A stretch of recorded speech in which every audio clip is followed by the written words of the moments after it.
Hey everyone, Tornado Allie here with your weekly blog update. We're going to start off with Sunday of last week. Why? Well, it was the first big snowfall we really had for the season in many places.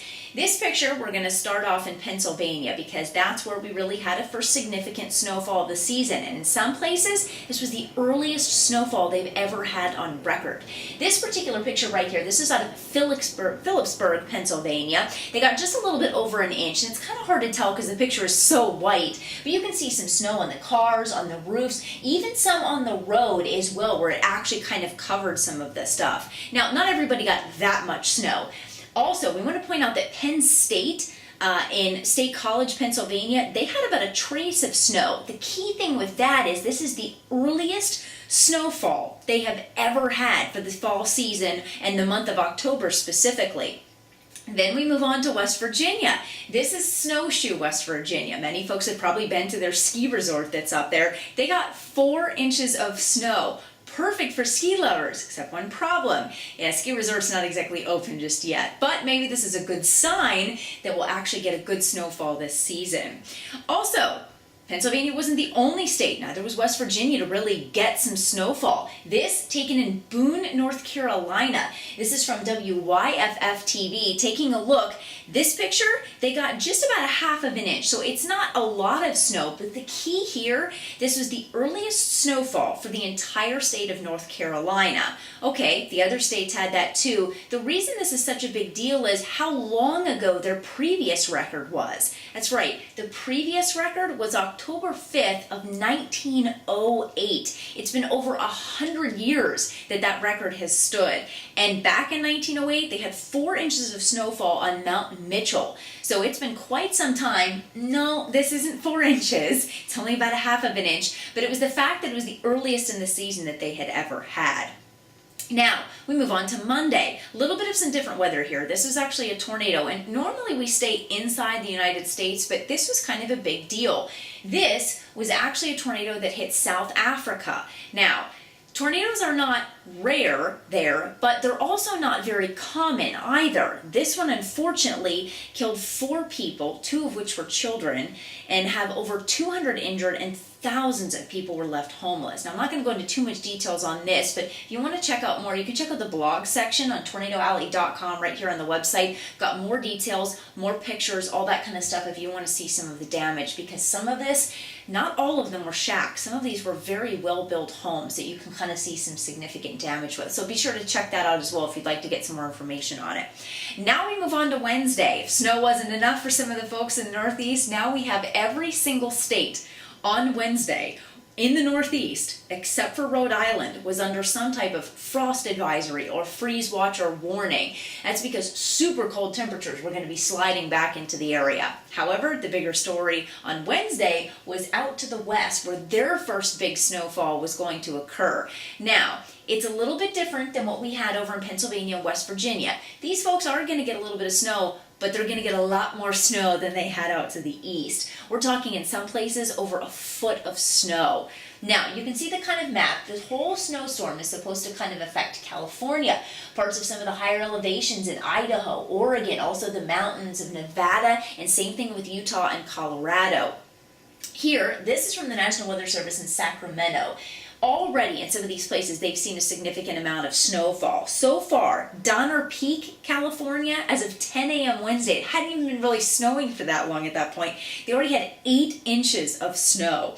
Kingvale, California, had already 3 inches of snow. Those same places, in addition to a lot of the others that you can see kind of in that blue stretch, they're expected to get another 4 to 8 inches of snowfall on top of what they already have. So we're looking at a lot of snowfall here in just a short amount of time. Even after that, we're looking at some pretty cold temperatures as well. And the folks down in the valley, they're not going to get snow, but they've got the chance for some pretty severe thunderstorms as well. So that's something they're also going to keep an eye on as well, especially as they go through the next couple of days. Here's the snowfall forecast. Now, this isn't totals. This is as of Wednesday. This is what we can expect over the next 24 hours. So from Wednesday into Thursday, this is what they were looking at. Another 1 to 3 inches, maybe even 4 in parts of California.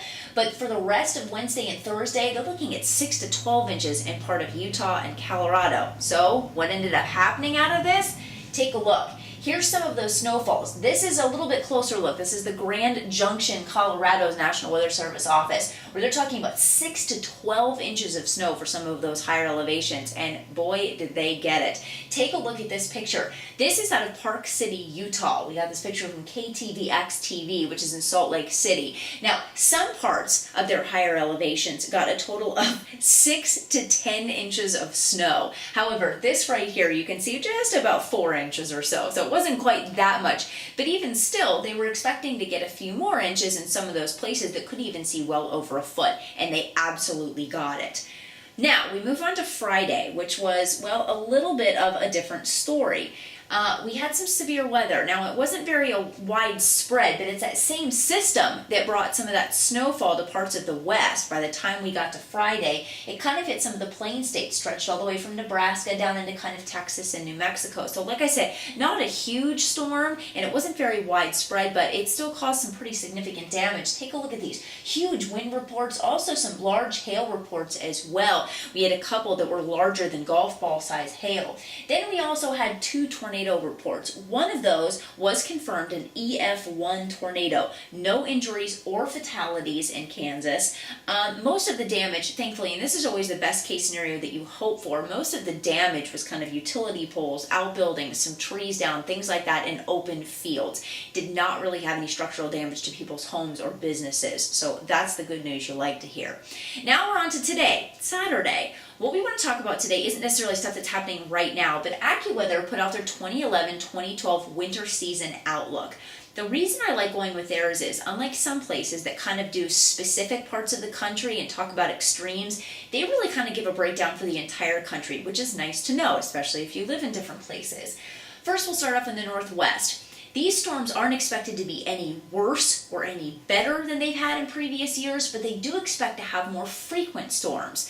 So that's going to be kind of something to have to deal with. And each individual storm may not be all that bad, but having them every couple of weeks, that kind of stuff can build up. We will have some rain in California, but it's not likely to be a huge monsoon season where they get just a ton of rainfall, so pretty much normal. Most of the high elevations in the Rocky Mountains, they're going to get snow, but it's not likely to be anything out of the ordinary. It's going to be very mild and dry in the Southwest, and everybody kind of thinks, oh, okay, well, that's normal. They're always mild and dry, but it's going to be a little bit milder than they're probably used to this winter. Now we move on to the eastern half of the country. They're going to have some cold shots in places like Kansas, eastern Colorado, and also into Nebraska, but not likely to have any of the crazy big snowstorms that they've had in recent years. This is where the worst of it is. The upper Midwest and the upper high plains. We're going to start to see some really, really bad storms out of this, and definitely of the entire country. That's the area that's going to take the worst. They're not just going to have brutally cold temperatures and cold spurts coming down from Canada, but they're also going to have some pretty nasty snowstorms. And Chicago last year already had one of the worst storms they've had in history. Get ready, folks. You might have another one. As we head into the Northeast, it's going to be a little bit stormy and very, very cold. So you're going to be looking at some cold shots also coming down from Canada, maybe even a couple nor'easters that you're going to have to deal with that could produce some pretty good storms. As we head into parts of the Mid-South, places like Tennessee, Arkansas, Kentucky, you're going to be dealing more with ice storms than snowstorms. Now, personally, I'd rather have a snowstorm. Not only does it look pretty, but ice is a lot harder to drive in. It's a lot harder to get taken care of on your home. So that's not some good news. Definitely more ice storms is going to be a concern for parts of that country. Now, little if any frozen precip is expected for most of the southeast. Now, like we said, more ice is expected in the mid-south, and it's going to be mild in the deep south down in Florida. But for the most part, they really don't expect to see too much in places like North Carolina, Georgia, Alabama, Mississippi, Louisiana. They're just going to have a pretty mild season. May have a snowstorm or two, but even then it's not likely to produce much of any kind of accumulation at that point, and they're going to be just a little bit too far south to produce any major ice storms. Well, that's it for the weekly weather blog update. We'll have another one next week, and don't forget to check out the photo of the week also at tornadoalley.com.